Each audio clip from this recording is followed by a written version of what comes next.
नमस्कार, बहुत स्वागत है आपका। आपके साथ मैं हूं आसिफ शेख और आप देख रहे हैं एनडीटीवी इंडिया।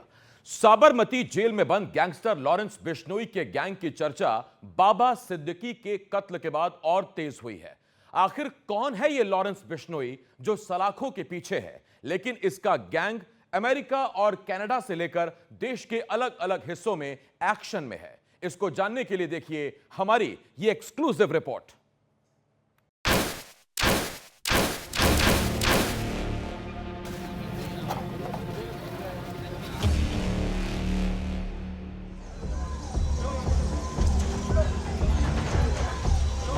जब हम करेंगे तो पता लग ही जाएगा।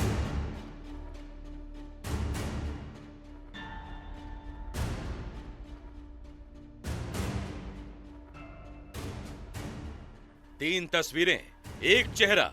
चाहे सलमान खान के घर के बाहर फायरिंग हो या ऐन दशहरे के दिन बाबा सिद्दीकी की गोली मारकर हत्या कर देना, या फिर 2.5 साल पहले पंजाबी गायक सिद्धू मूसेवाला का कत्ल। हर कत्ल, हर धमकी, हर धमाके के पीछे बस एक ही नाम आधम का, और वो है लॉरेंस बिश्नोई। लॉरेंस बिश्नोई के गैंगस्टर बनने के दो हिस्से हैं। पहला हिस्सा राजनीति का है, दूसरा हिस्सा आस्था का है। राजनीति वाले हिस्से ने लॉरेंस को एक होनहार छात्र से खूंखार बदमाश में बदल दिया, तो आस्था वाले हिस्से ने बॉलीवुड तक को हिलाने वाले गैंगस्टर में। राजनीति वाले हिस्से में पंजाबी गायक सिद्धू मूसेवाला का कत्ल आता है, तो आस्था वाले हिस्से में सलमान को धमकी और बाबा सिद्दीकी की हत्या आती है। इस लॉरेंस बिश्नोई के लिए अपराध की दुनिया का दरवाजा तभी खुला था जब वो चंडीगढ़ के डीएवी कॉलेज में पढ़ता था। अपने गांव दुतारावाली से दूर लॉरेंस बिश्नोई चंडीगढ़ के इसी डीएवी कॉलेज में पढ़ाई करने पहुंचा, लेकिन यहां आते ही वो छात्र राजनीति में शामिल हो गया। उसके इसी राजनीति को लेकर अलग अलग छात्रों से झगड़े शुरू हो गए और यहीं से उसने पहला कदम अपराध की दुनिया में रखा। पंजाब के अबोहर जिले के रहने वाले लॉरेंस बिश्नोई ने जब चंडीगढ़ के डीएवी कॉलेज में पढ़ाई शुरू की, तो एक शर्मीले से मासूम छात्र की उसकी पहचान थी। लेकिन पढ़ाई के दौरान छात्र राजनीति के चक्कर में जब पहली बार वो जेल गया, तो उसको भी अंदाजा नहीं था कि उसकी जिंदगी का रास्ता जुर्म की मंजिल की तरफ जा रहा है। जेल में लॉरेंस बिश्नोई की मुलाकात रंजीत सिंह डुपला नाम के एक अपराधी से हुई। डुपला हथियारों की सप्लाई के मामले में जेल पहुंचा था और इस काम में उसको महारत हासिल थी। डुपला ने ही लॉरेंस की मुलाकात जसविंदर सिंह रॉकी उर्फ रॉकी फाजिल्का से कराई, जो अपराध की दुनिया में लॉरेंस का गुरु बन गया। जसविंदर सिंह रॉकी के अपराध का कनेक्शन मुख्तार अंसारी से भी जुड़ता था। रॉकी अपने ही गैंगस्टर सरगना राजेंद्र सिंह डिम्पी के मर्डर के आरोप में जेल में बंद था। डिम्पी और रॉकी का नाम नंद किशोर रुंगटा और निर्मल कुमार जयपुरिया के अपहरण कांड से सुर्खियों में आया था। रॉकी फाजिल का बहुत पुराना एक गैंगस्टर था जो चंडीगढ़ में ही पढ़ता था, जीसीएम कॉलेज में। उसकी यहाँ पे एक डिम्पी नाम के गैंगस्टर से ही जब मुलाकात हुई थी, जैसे लॉरेंस रॉकी की शरण में आके बड़ा हुआ, वैसे ही रॉकी डिम्पी की शरण में आगे बढ़ा हुआ। फिर ये इन्होंने कुछ नंद किशोर रोंगटा टाइप और निर्मल कुमार जयपुरिया की किडनैपिंग्स की बड़ी इंडिया लेवल पे। तो इनकी किडनैपिंग्स करने के बाद ये अरेस्ट हुए, सीबीआई केसेस चले और ये चंडीगढ़ की बुड़ैल जेल में रहा। तो ये इस चक्कर में रहा कि इसने अपने ही साथी को बाद में कुछ डिफरेंसेस होने के कारण डिम्पी को मार दिया था 2007 में, और ये तब से अंदर था। In the mean time Lawrence जब जेल में गया तो उससे मुलाकात हुई, तो उससे शरण में आने के कारण ये फिर काफी कुछ सीख गया। आपराधिक रिश्तों के इन सारे कोड को डिकोड पूर्व पुलिस इंस्पेक्टर अमनजोत सिंह ने किया, जिन्होंने लॉरेंस बिश्नोई को पहली बार गिरफ्तार किया था। लॉरेंस बिश्नोई के गुनाहों का एक सिरा अगर जेल के अंदर बंद गैंगस्टर से जुड़ता है, तो दूसरा सिरा छात्र राजनीति के धुरंधरों से जुड़ता है। पंजाब यूनिवर्सिटी में पढ़ते वक्त ही लॉरेंस बिश्नोई की मुलाकात विक्रमजीत मिद्दू खेड़ा उर्फ विक्की मिद्दू खेड़ा से हुई, जो एक छात्र नेता था और पंजाब यूनिवर्सिटी छात्र संघ का अध्यक्ष रह चुका था। 7 अगस्त 2021 को विक्की मिद्दू खेड़ा की दिन दहाड़े गोली मारकर हत्या कर दी गई, जिसमें लॉरेंस बिश्नोई और गोल्डी बराड़ को शक था कि विक्की के कत्ल में पंजाबी सिंगर सिद्धू मूसेवाला का हाथ है। लॉरेंस ने स्वीकार किया कि अपने राजनीतिक गुरु विक्की मिद्दू खेड़ा की हत्या का बदला लेने के लिए उसने सिद्धू मूसेवाला की हत्या करवाई थी। विक्की मिद्दू खेड़ा अगर हम देखें तो वो अपराधी नहीं था, वो स्टूडेंट लीडर था और झगड़ों के कारण अंदर चला गया। कोई उसका एज सच क्रिमिनल रिकॉर्ड नहीं था। हाँ, झगड़ों के कारण कई बार वो अंदर गया, लेकिन वो जब सुप्पू पार्टी का प्रेसिडेंट था उसकी शरण में जब ये आया, उस जो लॉरेंस की पॉलिटिकल ग्रूमिंग हम कह सकते हैं, जो वो स्टूडेंट की as a student political party की ग्रूमिंग, वो विक्की मिद्दू खेड़ा के अंडर जरूर हुई है और उसकी लीडरशिप में वो जरूर काम करता रहा है। कहा तो छात्र राजनीति के जरिए लॉरेंस बिश्नोई सियासत की दुनिया का बड़ा नाम बनना चाहता था, लेकिन गुनाहों ने उसे सलाखों के पीछे पहुंचा दिया और पीछे छूट गए पंजाब यूनिवर्सिटी के दिन। डीएवी कॉलेज में पढ़ाई के दौरान लॉरेंस बिश्नोई पर कई मामले दर्ज होते रहे। इसके बाद उसने पंजाब यूनिवर्सिटी में एडमिशन लिया और वहां पर लॉ की पढ़ाई करने लगा, लेकिन वो लॉ की पढ़ाई पूरी नहीं कर पाया। उसका सपना था कि एक दिन वो काला कोट पहनकर कोर्ट जाए। वो कोर्ट तो गया, लेकिन एक अपराधी बनकर।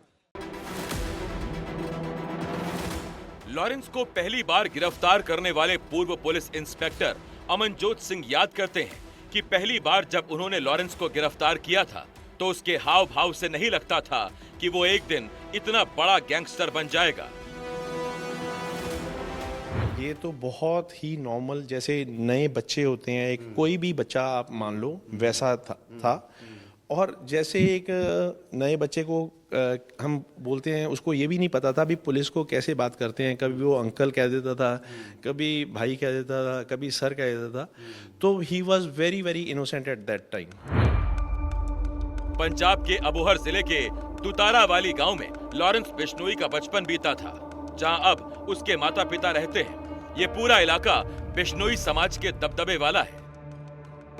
यहाँ लॉरेंस के परदादा साबराम की समाधि है, जिन्हें बिश्नोई समाज एक बड़ा संत मानता है। ये लॉरेंस बिश्नोई के पूर्वज हैं। कहा जाता है कि उनके जो दादा हैं उनके भी ये दादा थे, ये कहा जाता है। और मंदिर 70 से 80 साल पुराना कहा जा रहा है। हालांकि एग्जैक्ट गांव में किसी को पता नहीं है। तो यहाँ पर इन्होंने समाधि ली थी और तब से लॉरेंस बिश्नोई का परिवार और साथ में जो गाँव के लोग हैं वो इस मंदिर और इस धर्मशाला की देखभाल कर रहे हैं। गांव वालों ने सपने में भी नहीं सोचा था कि इतने इज्जतदार और संपन्न परिवार का लड़का गैंगस्टर बन जाएगा। गांव वालों के मुताबिक लॉरेंस के परिवार के पास 100 एकड़ जमीन है, जो बहुत बड़ा भूभाग हो जाता है। उसके हवेली नुमा घर में पिता लविंदर बिश्नोई और मां ममता बिश्नोई ही रहते हैं।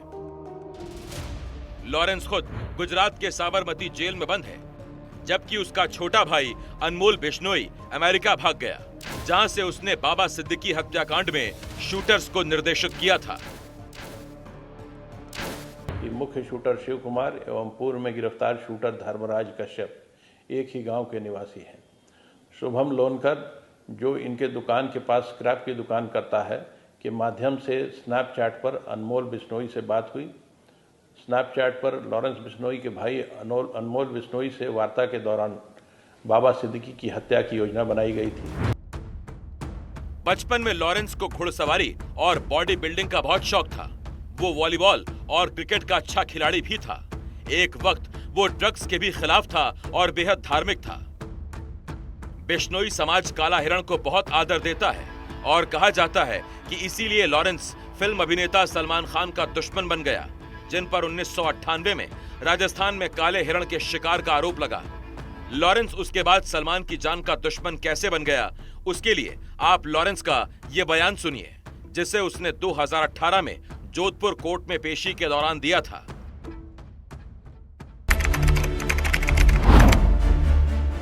जब हम करेंगे तो पता लग ही जाएगा। सलमान खान का करेंगे, मारेंगे या जोधपुर में मारेंगे तो पता लग जाएगा हमको। अभी तो मैंने कुछ किया ही नहीं। लॉरेंस ने खुद कहा था कि जब वो 4 साल का था तब 1998 में सलमान खान पर काले हिरण के शिकार का आरोप लगा था। उसने बचपन में ही तय कर लिया था कि उसे सलमान को मारना है, क्योंकि उसके समाज के गुरु जम्भेश्वर जी और उसके परदादा ने पूरे समाज को यही सिखाया कि जीव हत्या नहीं करनी है। हाँ, सलमान खान को माफ़ी मांगनी चाहिए। वो बिश्नोई समाज का गुनाहगार है। वो जो हिरन है वो हमें जान से प्यारा पशु है, क्या जानवर है। बिश्नोई समाज ने 363 लोगों ने खेजड़ी दरख्त वृक्ष के लिए जान दी थी, तो एक जी है, जीता जागता। उसकी अगर जान ली है तो बिश्नोई समाज का गुनहगार है। बिश्नोई समाज से माफ़ी मांगते हैं, और अगर उसको लॉरेंस बिश्नोई माफ़ करता है तो हम बड़ी बात मानेंगे। लॉरेंस बिश्नोई कानून की पढ़ाई कर रहा था, उसने कानून तोड़ना शुरू कर दिया। लॉरेंस बिश्नोई ने छात्र राजनीति शुरू की, लेकिन उस राजनीति को गुनाहों की अंधी सुरंग में ले गया। जेल से उसकी जिंदगी का एक नया पन्ना खुला, जिसमें वो एक बड़ा गैंगस्टर बनने के लिए बड़ा नेटवर्क बनाने में जुट गया। दिल्ली से मुकेश सिंह सेंगर की रिपोर्ट, एनडीटीवी इंडिया के लिए। अक्सर आप सुनते होंगे कि गैंगस्टर्स की गर्लफ्रेंड होती है, लेकिन लॉरेंस बिश्नोई और उसका भाई अनमोल बिश्नोई इससे दूर होते हैं। क्या है इसके पीछे का राज, ये जानकर आप चौंक जाएंगे।